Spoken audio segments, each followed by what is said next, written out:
Welcome to MS chemistry. तो आज से हम स्टार्ट करने जा रहे हैं ऑर्गेनिक का सिलेबस, जो कि आपके सीएसआर नेट और गेट एग्जाम के लिए इम्पॉर्टेंट होगा और आप इससे बाकी एग्जाम का भी प्रिपरेशन कर सकते हो। तो सबसे पहले हम स्टार्ट करेंगे रिएक्शन मैकेनिज्म वाला चैप्टर। अब रिएक्शन मैकेनिज्म में आपको क्या क्या पढ़ना है ये तो मैंने इसके पहले के वाला जो भी वीडियो था उसमें एक्सप्लेन कर दिया है, जिसमें मैंने बता दिया था कि आपको सिलेबस में क्या क्या पढ़ना है और कौन कौन से बुक रेफर करने हैं। अगर आपने ये वाला वीडियो देखा नहीं है तो आप जाके देख सकते हो। तो चलो स्टार्ट करते हैं आज का वीडियो, जिसमें हम देखने वाले हैं रिएक्शन मैकेनिज्म और उसमें हम देखेंगे सब्स्टिट्यूशन रिएक्शन। ठीक है, सब्स्टिट्यूशन रिएक्शन। अब सब्स्टिट्यूशन रिएक्शन में क्या क्या होता है, सब्स्टिट्यूशन रिएक्शन कितने टाइप्स की होती है, ये तो हम देखने वाले हैं। तो देखो, जो भी सब्स्टिट्यूशन रिएक्शन होती है वो दो टाइप्स की होती है, इलेक्ट्रोफिलिक सब्स्टिट्यूशन रिएक्शन और न्यूक्लियोफिलिक सब्स्टिट्यूशन रिएक्शन। अब देखो, ये जो इलेक्ट्रोफिलिक सब्स्टिट्यूशन रिएक्शन होती है इसमें भी बहुत सारे टाइप होते हैं। फॉर एग्जांपल आपको पता है, यहाँ पे आप पढ़ते हो एरोमेटिक इलेक्ट्रोफिलिक सब्स्टिट्यूशन रिएक्शन, इसमें आप पढ़ते हो फ्रीडल-क्राफ्ट एसाइलेशन। ठीक है, उसके बाद फ्रीडल-क्राफ्ट अल्काइलेशन, नाइट्रेशन, सल्फोनेशन और हैलोजिनेशन। ठीक है, इस टाइप की जो भी रिएक्शन आप पढ़ते हो वो आप कहाँ पे पढ़ते हो, इलेक्ट्रोफिलिक सब्स्टिट्यूशन रिएक्शन में। और देखो, आपको यहाँ पे देखना है न्यूक्लियोफिलिक सब्स्टिट्यूशन रिएक्शन। अब न्यूक्लियोफिलिक सब्स्टिट्यूशन रिएक्शन में aromatic nucleophilic substitution reaction. Okay, और देखो यहाँ पे न्यूक्लियोफिलिक सब्स्टिट्यूशन रिएक्शन होती है एट कार्बोनिल सेंटर पे, और एट न्यूक्लियोफिलिक सब्स्टिट्यूशन कहाँ पे होगी, न्यूक्लियोफिलिक सब्स्टिट्यूशन रिएक्शन होगी sp3 एटम पे, या आप उसे बोल सकते हो कार्बन एटम पे। ठीक है, तो ये सारे टाइप्स हो गए आपके सब्स्टिट्यूशन रिएक्शन के, जिसमें आप पढ़ते हो इलेक्ट्रोफिलिक सब्स्टिट्यूशन रिएक्शन और न्यूक्लियोफिलिक। तो सबसे पहले हम देख लेते हैं कि सब्स्टिट्यूशन रिएक्शन क्या होती है। तो देखो, यहाँ पे substitution is the replacement of one group by another. तो यहाँ पे होता क्या है, किसी एक ग्रुप को किसी दूसरे ग्रुप से आपको क्या करना होता है, रिप्लेस करना होता है। ठीक है, तो यही होती है आपकी सब्स्टिट्यूशन रिएक्शन। अब यहाँ पे हम क्या पढ़ने वाले हैं, यहाँ पे हम पढ़ने वाले हैं न्यूक्लियोफिलिक सब्स्टिट्यूशन रिएक्शन। तो हमें देखना होगा कि न्यूक्लियोफिलिक सब्स्टिट्यूशन रिएक्शन में क्या होता है। तो यहाँ पे जो रिएक्शन होती है जो कि इनिशिएटेड बाय न्यूक्लियोफाइल, किसी भी ग्रुप को कौन रिप्लेस करेगा भाई, यहाँ पे न्यूक्लियोफाइल ही रिप्लेस करेगा। ठीक है, अगर न्यूक्लियोफाइल ही रिप्लेस करता है किसी भी ग्रुप को तो हम बोलेंगे न्यूक्लियोफिलिक सब्स्टिट्यूशन रिएक्शन। अब आपको मैंने पहले ही बता दिया था कि इसके डिफरेंट टाइप्स होते हैं। फॉर एग्जांपल देखो, यहाँ पे कार्बोनिल है, कार्बोनिल सेंटर यहाँ पे इलेक्ट्रोफाइल की तरह एक्ट करेगा क्योंकि इलेक्ट्रोफिलिक इन नेचर होता है। अब यहाँ पे आपके पास न्यूक्लियोफाइल है।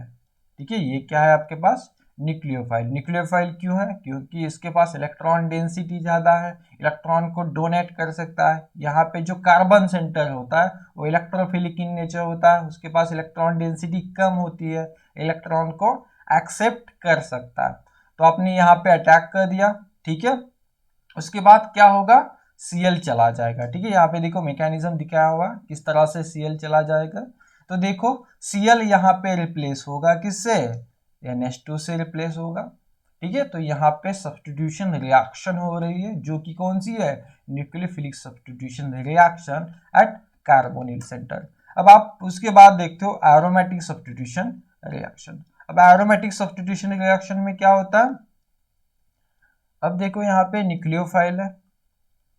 अब न्यूक्लियोफाइल कहाँ पे करे, अटैक करेगा एरोमेटिक कंपाउंड पे और आपकी सब्स्टिट्यूशन रिएक्शन होगी। तो यहाँ पे भी रिएक्शन जो होती है वो initiated by nucleophile. So this reaction is also an nucleophilic substitution reaction. अब हम देखते हैं कि कार्बन सेंटर पे या फिर sp3 सेंटर पे आपको किस तरह से रिएक्शन करनी है। अब देखो यहाँ पे दो रिएक्शंस हैं, ठीक है, SN1 भी है और आपको SN1 भी मिलेगी जो आप पढ़ते हो किसमें, न्यूक्लियोफिलिक सब्स्टिट्यूशन रिएक्शन में। तो यहाँ पे देखो फर्स्ट स्टेप में क्या होता है, Cl रिप्लेस होगा SPH से, ठीक है, और यहाँ पे भी मिल रहा है आपको सेम, Cl रिप्लेस होगा SPH से। तो देखो यहाँ पे रिएक्शन मैकेनिज्म डिफरेंट है। फॉर एग्जांपल पहले यहाँ पे Cl चला जा रहा है, उसके बाद न्यूक्लियोफाइल अटैक करेगा, ठीक है, और प्रोडक्ट बनेगा। भाई क्यों होता है, कैसे होता है, ठीक है, इसे हम ही क्या करेंगे आगे जाके डिस्कस करेंगे, ठीक है। तो ये हो गए आपके टाइप्स।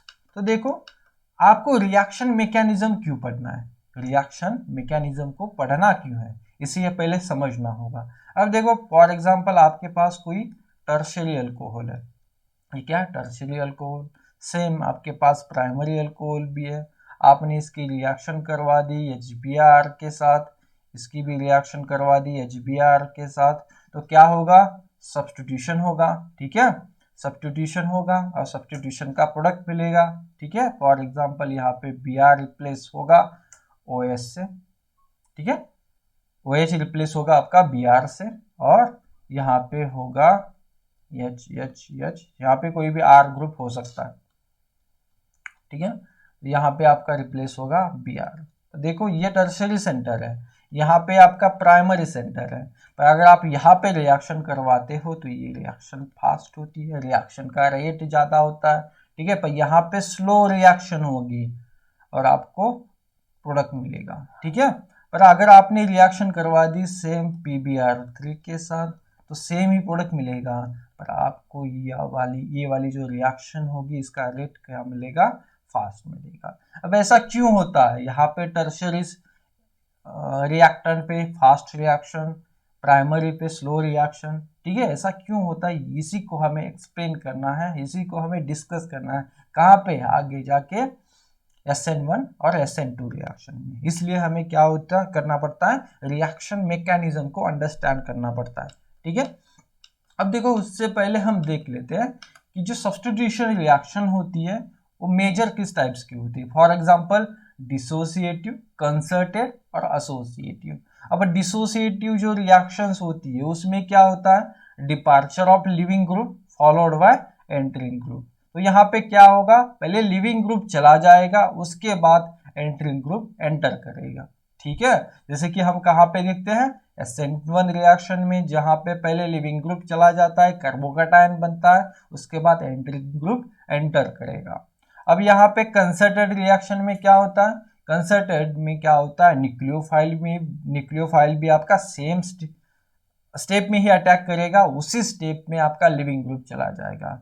तो जो दोनों प्रोसेस होती है वो साइमल्टेनियसली होगी, इसलिए हम उसे क्या बोलते हैं, concerted type of substitution reaction. अब ये कहाँ पे पॉसिबल होता है, SN2 रिएक्शन में, जो कि हम आगे जाके डिस्कस करेंगे।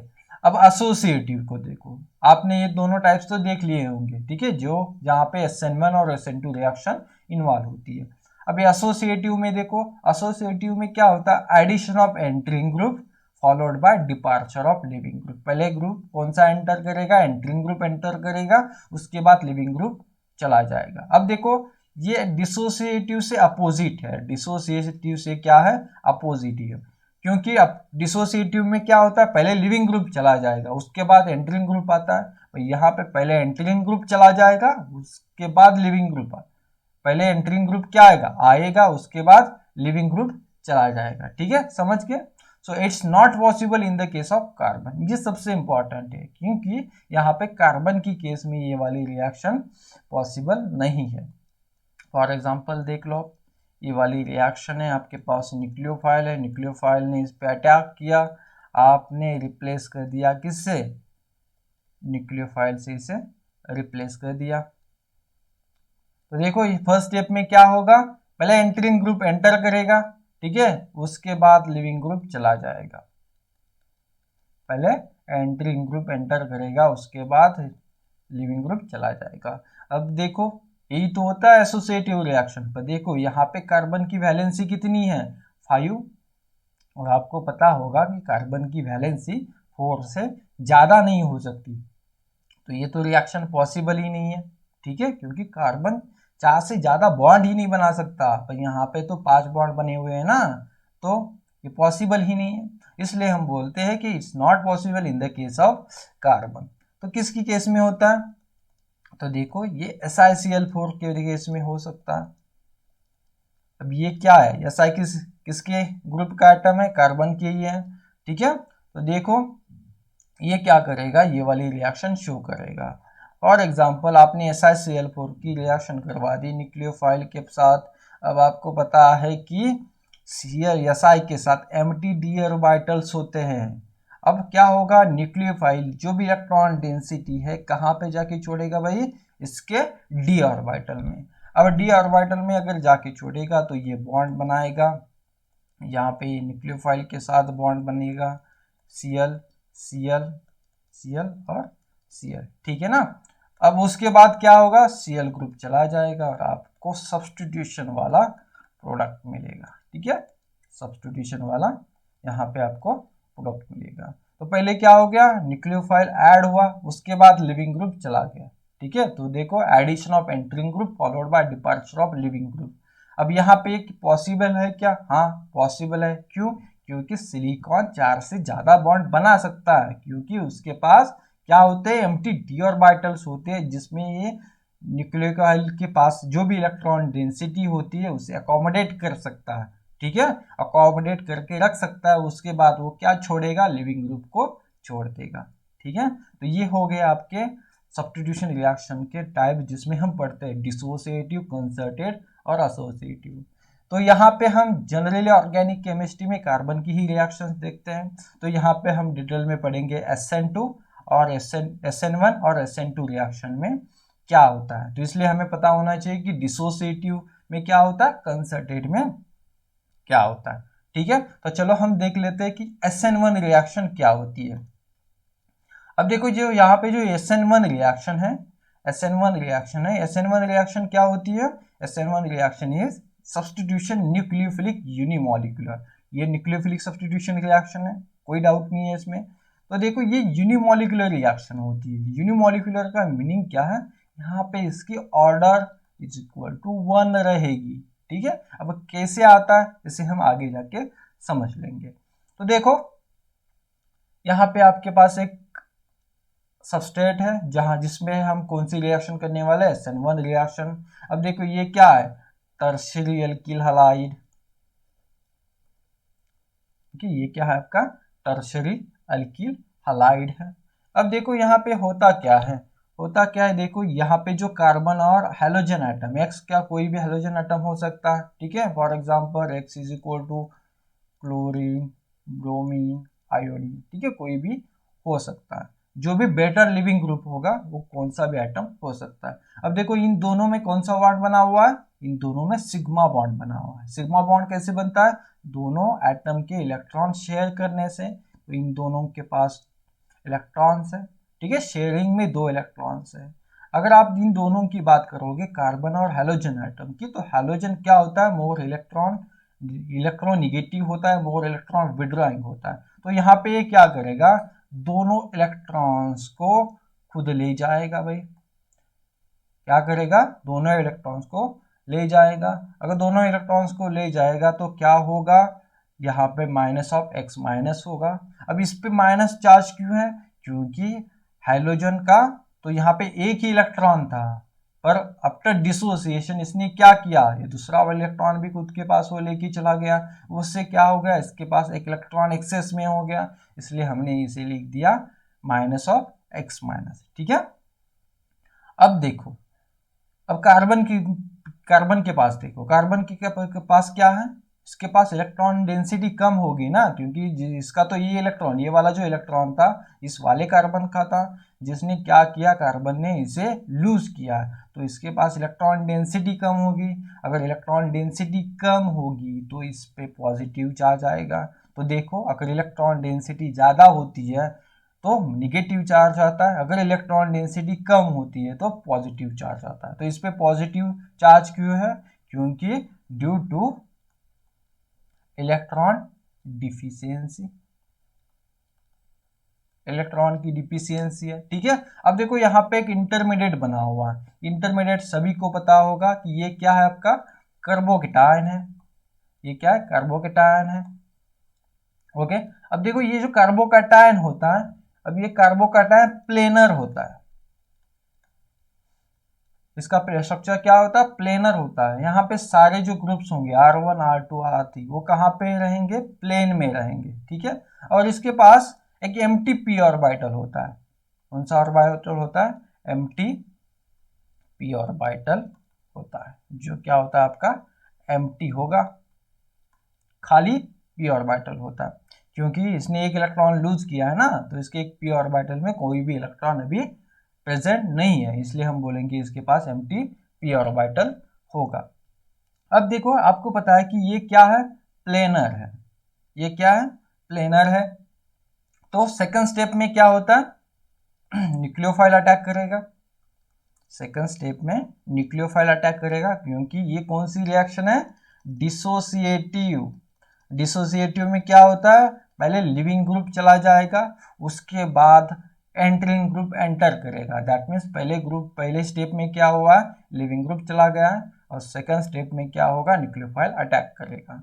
अब देखो जो फर्स्ट स्टेप थी वो है आपकी स्लो स्टेप, और जो सेकंड स्टेप होती है वो फास्ट होती है। ठीक है, अब देखो यहाँ पे जो फास्ट स्टेप में क्या होगा? आपका न्यूक्लियोफाइल अटैक करेगा। ठीक है, अब देखो न्यूक्लियोफाइल ये तो प्लेनर है। ठीक है, कार्बोकेटायन प्लेनर है, तो न्यूक्लियोफाइल ऊपर की तरफ से भी अटैक कर सकता है, तो ऊपर की साइड से भी अटैक कर सकता है, और जो भी न्यूक्लियोफाइल होगा वो नीचे की तरफ से भी अटैक कर सकता है। ठीक है, तो आपको इस तरह से दो प्रोडक्ट्स मिल जाएंगे। यहाँ पे न्यूक्लियोफाइल ने अटैक किया है ऊपर की तरफ से, और यहाँ पे न्यूक्लियोफाइल ने अटैक किया है कहाँ से? नीचे की तरफ से। तो आपको दो प्रोडक्ट्स मिल जाएंगे। ठीक है, तो देखो यहाँ पे ये इक्वल क्वांटिटी में हो सकते हैं, 50-50% बन सकते हैं। ठीक है, अब देखो यहाँ पे जो दोनों प्रोडक्ट्स मिलते हैं उसे हम वो क्या होते हैं? रैसिमिक मिक्सचर फॉर्म में रहेंगे। ठीक है, तो देखो अगर आप SN1 रिएक्शन करते हो तो जो आपको प्रोडक्ट मिलते हैं वो क्या मिलेंगे? उसके रैसिमिक मिक्सचर के फॉर्म में मिलेंगे। और देखो क्या होता है, अब यहाँ पे दो प्रोडक्ट्स हैं, अगर आप इनका मिरर यहाँ पे बीच में मिरर रखते हो तो आपको क्या मिल जाएंगे? इनके मिरर इमेजेस मिल जाएंगे। और ये जो मिरर इमेजेस होती है, ठीक है, ये जो दोनों मिरर इमेजेस होती है, अगर R1 R2 R3 not equal हो, R1 R2 R3 not equal हो, then non superimposable mirror images आपको मिलेंगी, और जो कि क्या होंगी? इनैनशोमर्स रहेंगी। ठीक है, तो देखो यहाँ पे जो दोनों प्रोडक्ट्स मिलते हैं इन दोनों का रिलेशन क्या है एक दूसरे के साथ? ये दोनों एक दूसरे के क्या है? इनैनशोमर्स है। ठीक है, तो SN1 रिएक्शन में आपका जो भी प्रोडक्ट मिलता है वो रैसिमिक मिक्सचर होगा। ठीक है, और वो दोनों क्या होते हैं? जो भी रैसिमिक मिक्सचर में दोनों प्रेजेंट होंगे, फॉर एग्जांपल इसकी स्टीरियोकेमिस्ट्री R हो सकती है, इसकी स्टीरियोकेमिस्ट्री S हो सकती है। ये दोनों कौन सी फॉर्म में होते हैं? आपके रैसिमिक मिक्सचर के फॉर्म होते हैं और इनैनशोमर होते हैं। ठीक है, उसके बाद देखो क्या होता है, यहाँ पे अगर आप देख रहे हो तो यहाँ पे जो रिएक्शन है ये स्लो रिएक्शन है। ठीक है, तो अगर आपको पता होगा किसी भी रिएक्शन का रेट किस पे डिपेंड होता है? स्लो रिएक्शन की जो भी स्टेप होती है उस पे डिपेंड होगा। तो अगर आप SN1 रिएक्शन की बात करोगे तो इस वाले रिएक्शन का रेट किस पे डिपेंड होगा? इस फर्स्ट स्टेप पे। फर्स्ट स्टेप में क्या होता है? डिसोसिएशन होता है, तो उसी स्टेप पे रिएक्शन का रेट डिपेंड होगा। तो चलो देखते हैं rate of reaction. The first step is rate determining step, क्योंकि क्या है? ये स्लो स्टेप है, इसलिए क्या है? ये रेट डिटरमाइनिंग स्टेप है। अब देखो जो फर्स्ट स्टेप है वो किस पे डिपेंड होगी? ओनली रिएक्टेंट के कॉन्सेंट्रेशन पे, जो भी आपके पास अल्किल हैलाइड है उसके कॉन्सेंट्रेशन पे डिपेंड होगी। अब अगर आप इसे देखोगे तो यहाँ पे ऑर्डर कितनी आएगी? इसकी ऑर्डर आएगी 1। इसलिए हम बोलते हैं कि ये क्या होती है, SN1 रिएक्शन यूनिमॉलिक्यूलर होती है। सब्स्टिट्यूशन न्यूक्लियोफिलिक यूनिमॉलिक्यूलर रिएक्शन बोलते हैं हम इसे। और देखो ये तो फर्स्ट ऑर्डर रिएक्शन होगी। ओनली रिएक्शन कहाँ किस पे डिपेंड होगी, रिएक्टेंट के कॉन्सेंट्रेशन पे डिपेंड होगी। तो अगर हम बात करें रिएक्शन रेट ऑफ रिएक्शन की, तो वो डिपेंड करेगी किस पे, कॉन्सेंट्रेशन ऑफ सब्सटेंस पे, and does not depends on nucleophile, क्योंकि न्यूक्लियोफाइल किस स्टेप में अटैक कर रहा है, न्यूक्लियोफाइल सेकेंड स्टेप में अटैक कर रहा है, जो कि आपकी फास्ट स्टेप है। तो न्यूक्लियोफाइल के कॉन्सेंट्रेशन पे या फिर न्यूक्लियोफाइल के एबिलिटी पे रेट ऑफ रिएक्शन डिपेंड नहीं होगी। ठीक है, तो आप कोई सा भी आप क्या करो, न्यूक्लियोफाइल यूज करो, ठीक है, वो न्यूक्लियोफाइल इस वाली रिएक्शन के रेट पे कोई भी इफेक्ट शो नहीं करेगा। तो देखो उसके बाद देखते हैं कार्बोकैटायन इज द इंटरमीडिएट। इसमें कार्बोकैटायन इंटरमीडिएट बनता है। ठीक है, अगर कार्बोकैटायन इंटरमीडिएट बनता है तो देखो क्या होता है, यहाँ पे आपका हेलोजन है, यहां से चला जाएगा, हेलोजन यहां से चला जाएगा तो क्या बनेगा, कार्बोकैटायन बनेगा प्लस X माइनस। ठीक है, अब देखो अगर एक कार्बोकैटायन इंटरमीडिएट है यहाँ पे, और अगर कार्बोकैटायन स्टेबल नहीं है, क्या नहीं है, कार्बोकैटायन स्टेबल नहीं है, तो क्या होगा, ये रिएक्शन फिर से रिवर्स में चली जाएगी। ठीक है, अगर रिवर्स में चली जाएगी तो रिएक्शन का रेट कम हो जाएगा। ठीक है, इसलिए बोला जाता है कि the rate of SN1 reaction is directly proportional to stability of carbocation. तो जितना कार्बोकैटायन स्टेबल होगा उतना ही ज़्यादा रिएक्शन का रेट होगा। और आपको पता है अगर हम सबस्ट्रेट की बात करें, रिएक्टेंट की बात करें, तो टर्शियरी कार्बोकैटायन सबसे ज़्यादा स्टेबल होता है, उसके बाद सेकेंडरी, उसके बाद प्राइमरी कार्बोकैटायन स्टेबल होता है। ठीक है, तो इसलिए हम कौन सा सबस्ट्रेट लेके चल रहे थे, टर्शियरी अल्किल हैलाइड, इसलिए हम टर्शियरी अल्किल हैलाइड लेके जा रहे थे, जिससे क्या बनेगा, टर्शियरी कार्बोकैटायन बनेगा, और टर्शियरी कार्बोकैटायन की स्टेबिलिटी ज़्यादा होगी। अगर कार्बोकैटायन की स्टेबिलिटी ज़्यादा है तो रेट ऑफ रिएक्शन भी ज़्यादा होगा और रिएक्शन फास्ट होगी। उसके बाद बात करेंगे लिविंग ग्रुप के एबिलिटी पे। अगर बेटर लिविंग ग्रुप है तो ठीक है, अगर बेटर लिविंग ग्रुप नहीं है तो फिर से ये रिएक्शन रिवर्स में चली जाएगी, क्योंकि ये X माइनस अगर स्टेबल नहीं है, अगर अनरिएक्टिव है, तो कार्बोकैटायन पे अटैक करेगा और आपकी फिर से रिएक्शन रिवर्स में चली जाएगी। ठीक है, तो देखो बेटर लिविंग ग्रुप होना चाहिए। और बेटर लिविंग का क्या होता है वो आपको पता होगा, अगर पता नहीं है तो आप मुझे कमेंट बॉक्स में बता सकते हैं। तो देखो बेटर लिविंग ग्रुप्स कौन से होते हैं, अगर आप हैलोजन की बात करो तो आयोडीन, आयोडीन के बाद ब्रोमीन, ब्रोमीन के साथ बात क्लोरीन। ठीक है, तो ये क्या होता है, iodine is a better leaving group than Br। Okay, क्योंकि ये अच्छा स्टेबल आयन है जो बेटर लिविंग ग्रुप की तरह यहाँ पे एक्ट होगा। ठीक है, तो देखो जो भी रिएक्शन होती है, SN1 रिएक्शन होती है, उस रिएक्शन का रेट एक्चुअली किस पे डिपेंड होता है, जो भी आपका सबस्ट्रेट होगा, जो भी रिएक्टेंट होगा उसके कॉन्सेंट्रेशन पे, और आप बोल सकते हो कि कार्बोकैटायन के स्टेबिलिटी पे, या फिर किस पे, लिविंग ग्रुप के एबिलिटी पे, कि वो बेटर लिविंग ग्रुप है या नहीं है। और भी इफेक्ट होते हैं जैसे टेम्परेचर, सॉल्वेंट। ठीक है, तो उसे हम कहाँ पे जाके अगली वीडियो में डिस्कस करने वाले हैं। तो सबसे पहले देख लेते हैं एनर्जी प्रोफाइल डायग्राम। इसकी एनर्जी प्रोफाइल डायग्राम में क्या क्या होता है। अब देखो यहाँ पे रिएक्टेंट है, अब यहाँ पे देखो एनर्जी वर्सेस रिएक्शन कोऑर्डिनेट की क्या है, यहाँ पे ग्राफ है जिसमें आप देख रहे हो रिएक्टेंट की एनर्जी, प्रोडक्ट की एनर्जी। अब देखो रिएक्टेंट यहाँ पे, प्रोडक्ट यहाँ पे, प्रोडक्ट की एनर्जी कम है, दैट मीन्स रिएक्टेंट से ज़्यादा स्टेबल आपका प्रोडक्ट है। अगर प्रोडक्ट ये एनर्जी ज़्यादा होगी तो रिएक्शन रिवर्स में चली जाएगी। ठीक है, तो यहाँ पे देखो रिएक्टेंट है, देखो यहाँ पे निकाल देते हैं कि ये क्या X है। तो सबसे पहले क्या होगा, आपको पता है कार्बोकैटायन बनेगा। ठीक है ना, कार्बोकैटायन बनेगा, तो कार्बोकैटायन बनता है यहाँ पे। अब देखो ये क्या इंटरमीडिएट है, तो इसकी एनर्जी कौन सी होगी, आप अगर आप एनर्जी प्रोफाइल डायग्राम में देखोगे कि तो इसकी एनर्जी कौन सी होगी, देखो यहाँ पे इंटरमीडिएट दिया हुआ है, ये होगा आपका इंटरमीडिएट। तो ये वाली इसकी एनर्जी होगी। उसके बाद क्या होगा, उसके बाद आपका क्या होगा, प्रोडक्ट बनेगा।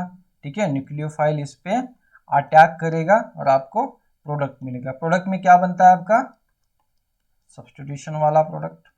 ठीक है, ये क्या प्रोडक्ट है, तो यहाँ पे ये प्रोडक्ट की एनर्जी होगी जो कि कम है। अब देखो यहाँ पे दो ट्रांजिशन स्टेट बने हुए हैं, ये दोनों ट्रांजिशन स्टेट क्या होंगे। अब देखो ट्रांजिशन स्टेट में क्या होगा, देखो फर्स्ट स्टेप में क्या होगा, इसका पार्शियली डिसोसिएशन होगा। किसका, ये वाला जो हेलोजन एटम है और कार्बन के बीच में जो हेलोजन का जो एटम बॉन्ड बना हो, इसका पार्शियली डिसोसिएशन होगा और आपका इंटरमीडिएट बनेगा। ठीक है, तो ये होगी आपकी ट्रांजिशन स्टेट फर्स्ट, जहां पे पार्शियली डिसोसिएशन हो रहा है और ये ट्रांजिशन स्टेट बन रही है। ठीक है, अब देखो इसकी एनर्जी रिएक्टेंट से ज्यादा होगी क्योंकि पार्शियली बॉन्ड क्या हो रहा है, डिसोसिएट हो रहा है और इसकी एनर्जी बढ़ रही है। आफ्टर कंप्लीट डिसोसिएशन कार्बोकैटायन बनेगा और थोड़ी सी एनर्जी कम होगी। ओके, अब देखो जब पार्शियली बॉन्ड बनेगा, न्यूक्लियोफाइल क्या करेगा, इस पे अटैक करेगा और यहाँ पे देखो पार्शियली बॉन्ड बनेगा किसके बीच में, न्यूक्लियोफाइल के और कार्बन के बीच में। तब क्या होगा आपका, ये वाला ट्रांजिशन स्टेट सेकेंड बनेगा। ठीक है, ये वाला ट्रांजिशन स्टेट सेकेंड बनेगा और उसके बाद आपका प्रोडक्ट मिल जाएगा आपको। ठीक है, उसके बाद प्रोडक्ट मिल जाएगा। तो एक्चुअली तो इसमें दो ही स्टेप है, पर आप यहाँ पे ट्रांजिशन स्टेट भी दिखा सकते हो जहाँ पे पार्शियली डिसोसिएशन और पार्शियली बॉन्ड फॉर्मेशन हो रहा है। तो जहाँ पे भी क्या होगा, डिसोसिएशन होगा, जहाँ पे भी बॉन्ड फॉर्मेशन होगा, उसकी एनर्जी ऑलवेज ज़्यादा ही होगी। ठीक है, तो इस तरह से आप यहाँ पे इसकी एनर्जी प्रोफाइल डायग्राम को समझ सकते हो। ठीक है, तो चलो देख लेते हैं एक एग्जांपल जो कि नेट दिसंबर 2015 के एग्जाम में पूछा गया था, जो कि SN1 रिएक्शन पे डिपेंड है। अब देखो यहाँ पे हैलाइड है, कौन सा हैलाइड है ये भाई, ये है आपका टर्शियरी अल्किल हैलाइड। ठीक है, टर्शियरी अल्किल हैलाइड, तो यहाँ पे SN1 रिएक्शन हो सकती है क्योंकि पता है आपको, अगर Br ग्रुप डिसोसिएट हो गया तो क्या बनेगा, टर्शियरी कार्बोकैटायन बनेगा। ओके, तो अगर आपको यहाँ पे टर्शियरी कार्बोकैटायन दिखाना है, ठीक है, तो आप दिखा सकते हैं, देखो इस तरह से।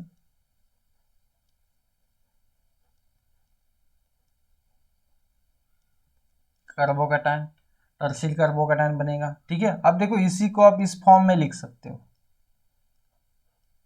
इसमें क्यों लिखना है मैं बताऊंगा आपको, चेयर फॉर्म में लिख सकते हो। यहाँ पे कार्बोकैटायन है। ठीक है, उसके बाद क्या करोगे, उसके बाद आप क्या करोगे, H2O का अटैक। ठीक है ना, H2O क्या करेगा, कार्बोकैटायन पे अटैक करेगा और आपको प्रोडक्ट मिलेगा ये वाला।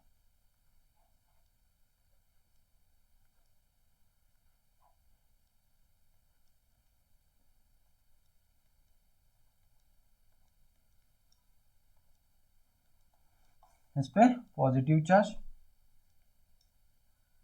ठीक है, और उसके बाद ये वाला प्रोडक्ट।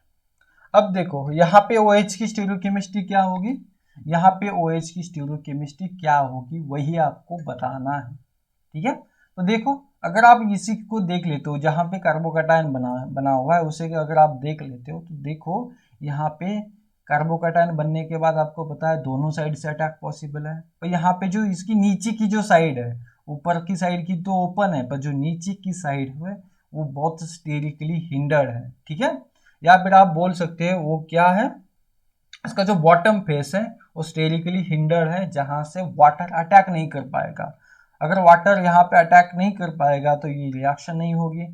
तो जो भी अवेलेबल है अटैक के लिए उस साइड से अटैक करेगा। तो वाटर देखो ऊपर की साइड से अटैक करेगा, वाटर कहाँ से अटैक करेगा, फ्रॉम अबो, ऊपर की साइड से क्या करेगा, अटैक करेगा। ठीक है, और आपका सब्स्टिट्यूशन जो होगा, ठीक है, तो ऊपर की साइड में होगा। तो आप बता सकते हो कि यहाँ पे जो OH की स्टीरियोकेमिस्ट्री होगी, जो OH की स्टीरियोकेमिस्ट्री होगी वो क्या होगी, अबव दी प्लेन। ठीक है, तो ये कुछ एक्सेप्शन है इस एग्जाम, इस वाली रिएक्शन में। ठीक है, जिसे आपको क्या समझना है। एक्चुअल में तो SN1 रिएक्शन में क्या होता है, बोथ साइड से अटैक पॉसिबल है, from below the plane and from above the plane, और आपको रैसिमिक मिक्सचर मिलेगा। पर यहाँ पे कुछ एक्सेप्शनल केसेस है जिसमें अटैक पॉसिबल नहीं होता, नीचे के साइड से अटैक पॉसिबल नहीं होता, तो आप क्या करोगे, ऊपर के साइड से ही अटैक करोगे। ठीक है, तो इस तरह से हम यहाँ पे रुकने वाले हैं।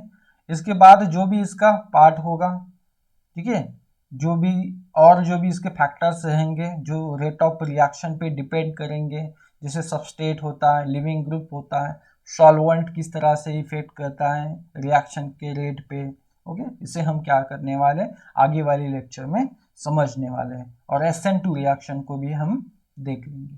ठीक है, तो यहीं पे रखते हैं। Thank you. उम्मीद है कि आप लोगों को ये वाला वीडियो अच्छा लगा होगा और आप समझ पाए होंगे कि जो भी मैंने आपको एक्सप्लेन किया हुआ है। तो देखो, लाइक करो वीडियो को और आपके फ्रेंड्स के साथ शेयर करो। Thank you.